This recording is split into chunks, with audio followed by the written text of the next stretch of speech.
Hello everyone and welcome to another How Good Are, where we're going to talk about a rather unlikely pair. We're going to talk about Holy Mami and Alina Grey. Because I've already talked about Holy Alina before, because she was one of the most powerful characters in all of Mirrors, but we still have to talk about Alina Grey, we still have to talk about Holy Mami. I've also talked about regular Mami before, so check out that video before, which I've just done a few videos before this. But we do need to start about Alina Grey, who has been one of the most misunderstood characters in all of Manga Record. I don't mean like gameplay wise, story wise. Alina Grey is probably the most misunderstood character in all of Manga Record. I did a lore video on here, so check out that lore time video if you're interested in that. But now we do need to take a look at her gameplay wise. So we see that her stats and her discs are rather aggressive. She has a lot of attack, she has decent HP, some defense, but not a whole lot. Her discs are 2 Excel, 2 Blast, so she probably gets to Excel in somewhat of a reasonable time, to Magia in a reasonable time, but still has the option of dealing some damage with Excel discs. But of course none of that actually matters until we see her connect. However, I will need to make a mention of her personal, which is Alina's Kuzozu, which is just the image of her having attempted her own suicide, because yes, Alina did attempt suicide but failed because she was a magical girl. But what it does is it gives a monopolized draw. A monopolized draw basically means that it draws all of the discs of this character. So if you have an extremely powerful Alina, but maybe the rest of your characters aren't that strong, or maybe if you really want that Alina's connect to load up, and you really want her discs, what you can do is you can use that personal and it will draw all of Alina's discs. So you can do something like an ACB combo for a lot of damage while still loading up some Magia, and also of course loading up her connect. So the reason why usually I don't mention most other personals is because most other personals, when they give a damage bonus or some stat bonus like attack up or defense up or something like that, or defense down on an enemy, usually those bonuses aren't strong enough to warrant you actually using that sort of memoria. But when it comes to something like disc draw, like monopolized draw or attribute draw, or something like Excel draw, those are usually so powerful if the discs that you're drawing with this are powerful enough that it actually kind of makes sense to have something like this, like just have this memoria lying around somewhere in your archive, that maybe if the time comes where there's a quest where you really need Alina's discs, that you can put this memoria on Alina and you can draw her discs, and that will actually be really powerful. Other than, for example, if you had a personal memoria that just gave you a bunch of attack, that might never be good. If you just had a Foster Memoria that had more attack on it, which often would be the case. But with this you actually have some sort of use to it, and it does bear mention that there are cases where being able to draw all of her discs are really good. Moving on to her connect though, we see that she gives attack up, standard, but it also gives dazzle, poison and stun on her attack, which is an absolute amazing amount of different kinds of effects that it can give on her connect. And of course she does dazzle on attack, which is a connection to her girlfriend Karin. Yes, her girlfriend. Can't tell me it's anything else but romantic. She has the same as Karin as well, and intends to dazzle on attack on her connect, as we see with Karin. And dazzle is of course one of the best, if not the best, status ailment to put on your enemies, so having that on a connect is amazing. It also does poison and it also does stun. And as I mentioned before, if there is an enemy that has an immunity or a resistance to any of these effects, possibly the other effects still hit, so usually you still get at least some status ailment on your enemy, and that is something to keep in mind. You also see that she has the following Magia, where she gives attack up to herself and critical hit to herself, even though it's in an area of effect Magia, which is very egotistical, and egotistical Magias usually aren't that great, and I think I would put this one into the same thing. Most other Magias that give buffs to everyone instead of just herself would be way better, but that's just the way this one is, so You just have to deal with that. But that said, it's kind of alright in that if you are trying to play a sort of setup where Alina is your main damage dealer, you can abuse this buff right here to deal a ton of damage with Alina. But that said, the most amount of power that you're gonna get from Alina as a character is probably gonna be from her connect when you use her in mirrors, I would say. And as a Magia character, you probably use her Magia maybe once, and then you at least have the crit for yourself, but only for 2 turns, which might as well read 1 turn, because of course the turn that you use your Magia in does count a turn. So let's say, for example, you start your turn with a Magia from Alina, and then you use 2 other discs. Because Magia itself does not count towards a Puella combo, you cannot get a Puella combo. So even though you might have 2 other Alina discs that you use after this, you're not gonna get a Puella combo, you're not gonna get the damage bonus. So after that, on the next turn, you might get a Puella combo with Alina, and on that combo you're gonna get the attack up, you're gonna get the critical hit bonus from this Magia, but after that, it's gone. And guess what? You only have that turn to really do anything with this bonus. If, for example, after that, on the next turn, you, for example, get a connect on someone else, like say, for example, you play Alina and Karin with her girlfriend, and you, for example, on the next turn, use a Alina connect on her girlfriend, then this Magia basically does nothing, because it's only active for that very turn, and on that very turn you connect. Does nothing. So because of it only working on yourself and it only working for like 2 turns, it is rather weak. However, we do take a look at her Spirit Enhancement, and we see that it has critical, it has evade, anti-evade, and yeah, she's an attack type character, so attack type characters usually get these kinds of nodes. They usually get crit and evade, and sometimes anti-evade, so nothing special on that end. What is it that actually makes her special? And we do see that she gets a chance to poison on attacks, 15%.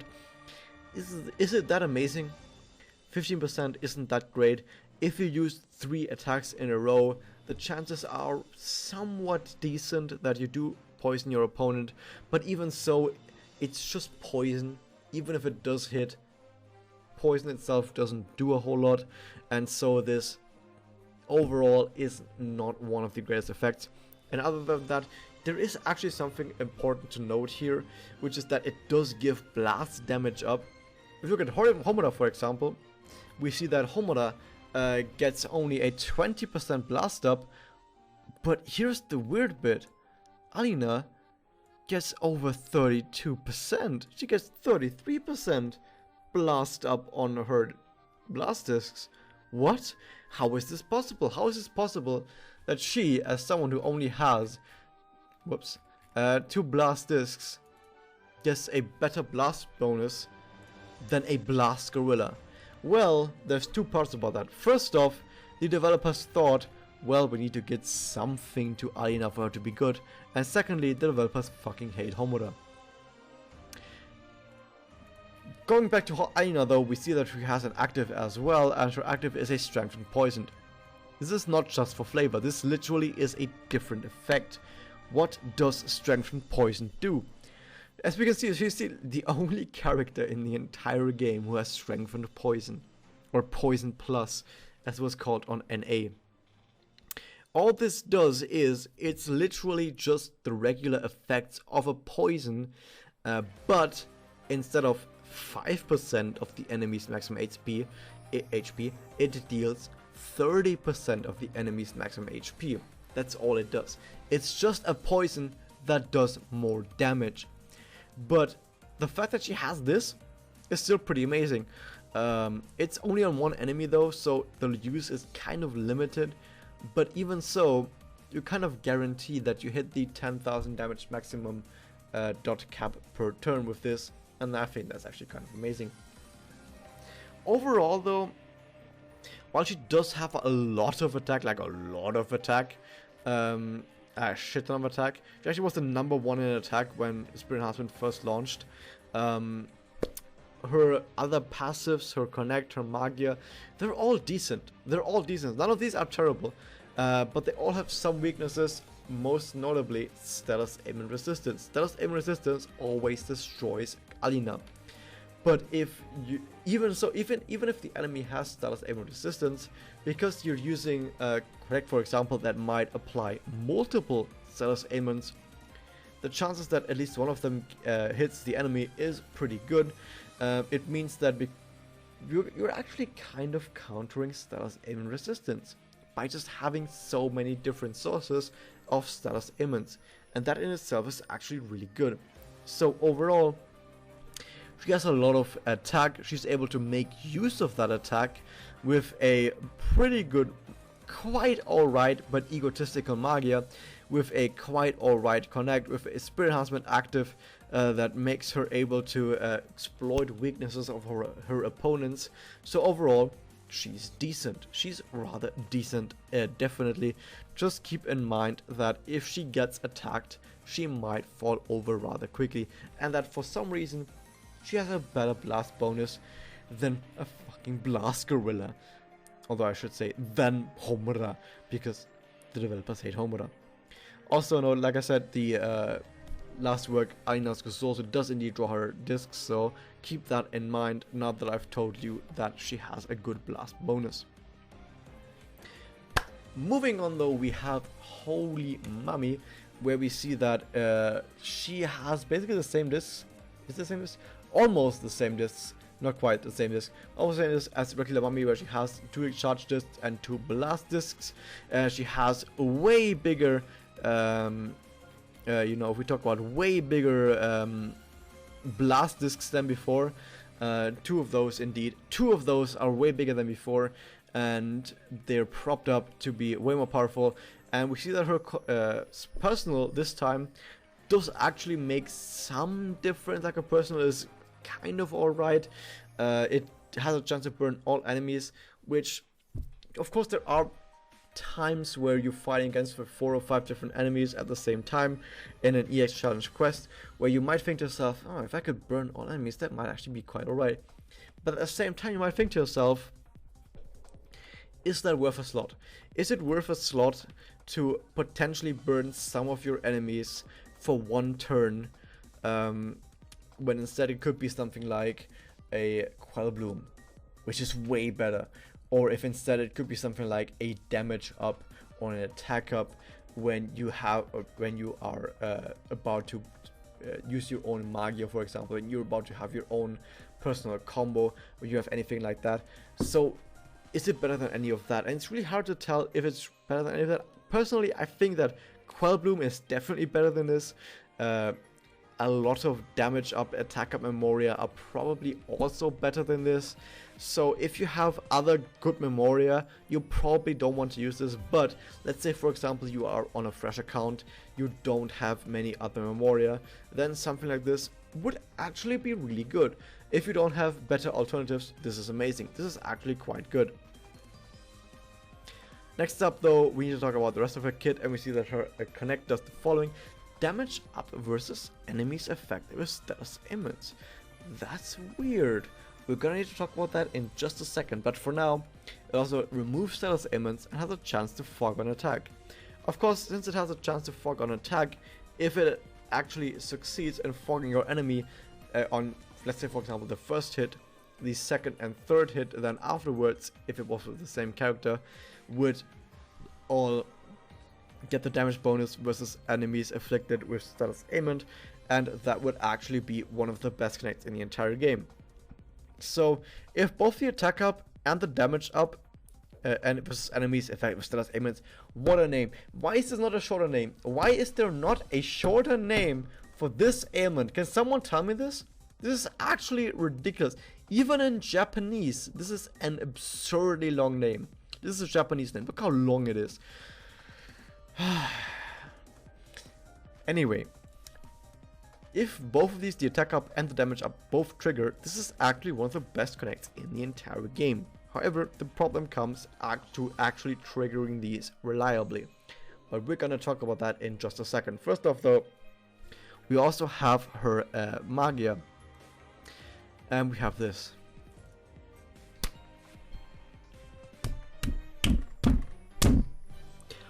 Why the fuck is this a Magier? It does nothing. It does fucking nothing other than strength and damage on AoE.